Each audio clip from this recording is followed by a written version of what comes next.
Welcome to Alan Talks Movies, the channel that doesn't talk about movies until today, with me diving into the first live-action Transformers movie called Transformers, made in 2007 and directed by the greatest director in the world, Michael Bay.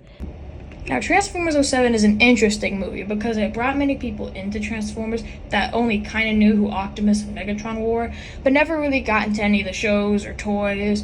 With this movie getting them into the series for the first time, and with many newcomers liking the movie, it brought on many sequels, and we call this universe the Bayverse.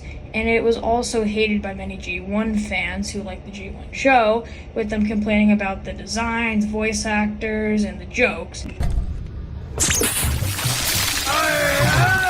Bumblebee, stop lubricating the man. So let's see which group of people were right and take a deep dive into this movie and into the Bayverse.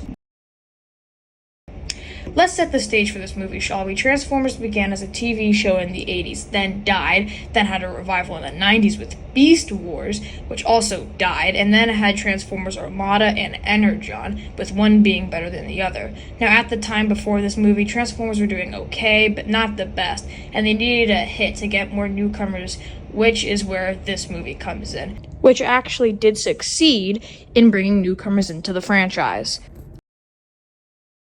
Now, the plot of the movie is that the Allspark, or the Cube, is lost, with the Autobots and the Decepticons looking for it, because the Allspark is what gives all life to Transformers. And the only person that can help them locate the Cube is Sam Witwicky, with the location being on Sam's grandpa, Archibald Witwicky's glasses. So then the rest of the movie is Sam getting a car, finding out his car is Bumblebee, then an action sequence over an eBay page. Are you username Ladiesman217? I don't know what you're talking. And then the Transformers arrive. And to be honest, I think this is one of the best scenes in the movie. Now, this scene is when Optimus Prime tells Sam what is happening, the backstory of the Transformers and everything, which is one of the reasons why it's so great. Now, another reason it's so great is because it does actually give all the Autobots different, character traits, which the rest of the movies kind of do, but this one does the best at it, in my opinion, with Ironhide being the weapons specialist, Ratchet being the medic, The boy's pheromone level suggests he wants to mate with the female. and Bumblebee being the scout. Now, when Sam finds out that his glasses are so important, he goes to his house to try and retrieve them. Now, this is where the Sector 7 agents just kind of take him and then lure dump on him with, the Allspark, and they show us how that works. And they also show us Megatron, who escapes in, 5 seconds. It's not even, hard. I don't know why they never did it before, but whatever. Also, you're telling me that Megatron sat in Sector 7 space and there was never a problem keeping him frozen to stay there? Never. Only this time. The second Sam gets there, it all just goes to crap. That's it? Okay. Yeah, sure, you keep on telling yourself that, movie. Anyway, now it's time for the epic fight, where Megatron gets defeated by Sam putting the cube in his chest. And of course, the most important character, Mountain Dubai, is introduced for 2 seconds. So the plot is pretty basic, and most of the info is told to you, if that be from a Sector 7 agent or Optimus Prime.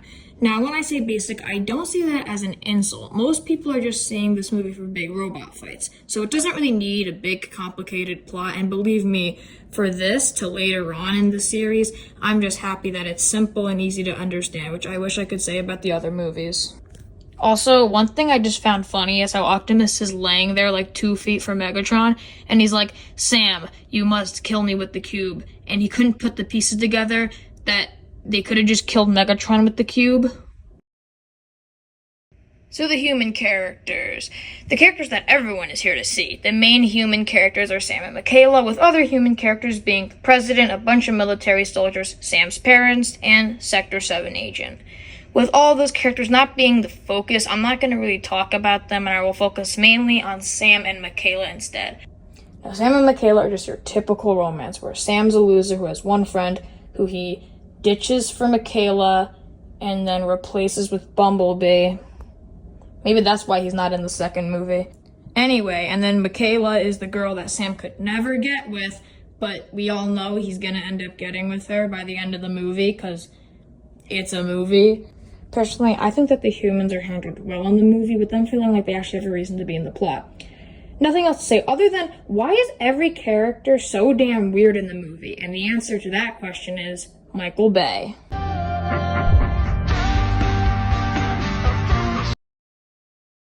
The Transformers were probably the only reason that this movie even made money. So how were they handled? Well, actually, pretty good. My main issues with them is that they're not in the movie enough. But other than that, I think that they were all handled well. A few things that I like is that they brought back Peter Cullen to voice Optimus Prime. I do understand why they didn't bring back the other voice actors, and honestly, I think it's a good idea. Some of them I do wish stayed, like, you know, the voice actor of Megatron from G1, which we do see can work in Transformers The Last Knight and Transformers Age of Extinction.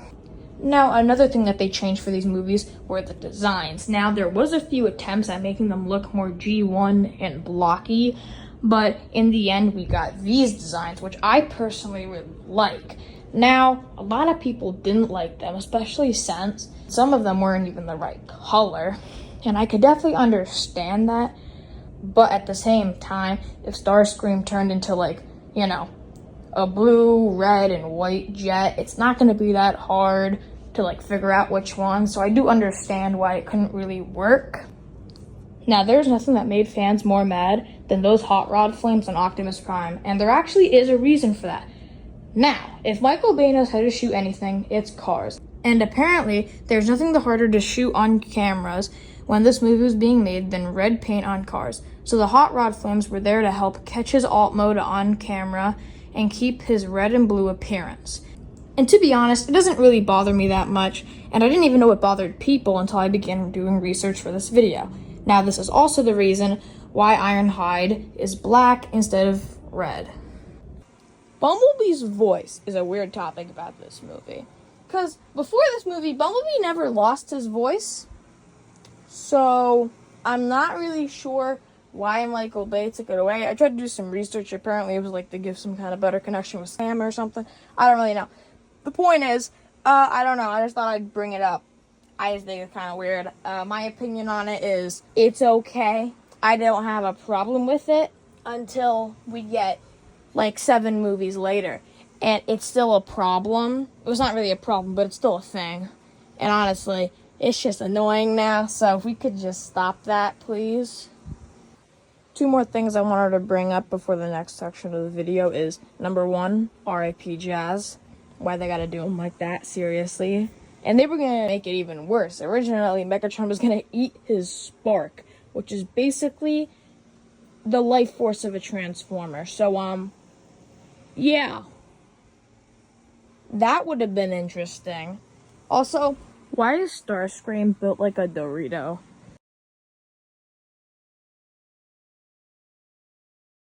Honorable mention to the opening of this movie. If not one of the best scenes in this movie, but honestly, I think it's one of the best scenes in the entire Bayverse. Now, in this scene, or opening, whatever you want to call it, there's a helicopter going towards the military base, and it's not responding to the military base. So obviously, we as the audience, we know it's a Transformer, obviously, and the military base doesn't. So just seeing the tension and seeing it transform, I mean, this is the first time we ever see, like, a Transformer in live action. The first time a lot of people have even seen a Transformer at all, because, you know, a lot of people are getting into this series for the first time in this movie. Just look at this scene and just tell me that Michael Bay doesn't know how to make stuff look cool. Maybe later on he doesn't, but in this movie, I really think he does.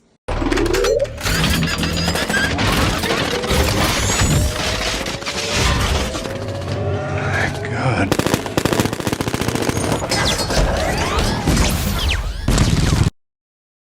Now, in this movie, I actually think Michael Bay made a good movie, and although I do not like how Michael Bay makes his movies, I have to say and appreciate how much of this movie had practical effects, and the CGI that they did use looks incredible for 2007 and even holds up to this very day. This praise of practical effects will unfortunately not live on in the movies from now on. Now, this does not overshadow one problem Michael Bay has with these movies, which is the jokes like this. That makes you uncomfortable. You can call it Sam's Happy Time. And this. Bumblebee. Hey, Mammy! Oh, don't be like that. If I had a rock, I'll bust your head. Now, this movie's not that bad with them, but don't worry, because these jokes are going to be 10 times more prevalent in the next movie. Now, do I think Michael Bay was the best choice for this movie? No, but I think he got the job done, which is more than I can say about the rest of these movies. Now, I've talked a lot of crap about this movie, but I still really do like this movie, and I really can see there's a lot of hard work put into this movie, and the movie is good enough for me. So, in conclusion, I give this movie a 7 out of 10. This is the first time I've done a video like this, so thanks for watching, and please like and subscribe if you want any more videos like this. I am planning on doing the rest of the Bayverse movies, and even Bumblebee and Rise of the Beasts, because I do feel like it is a part of this whole story. Anyway, that's the end of the video. Like and subscribe for me reviewing Transformers Revenge of the Fallen, the greatest movie in all of the Bayverse that has a script somewhere.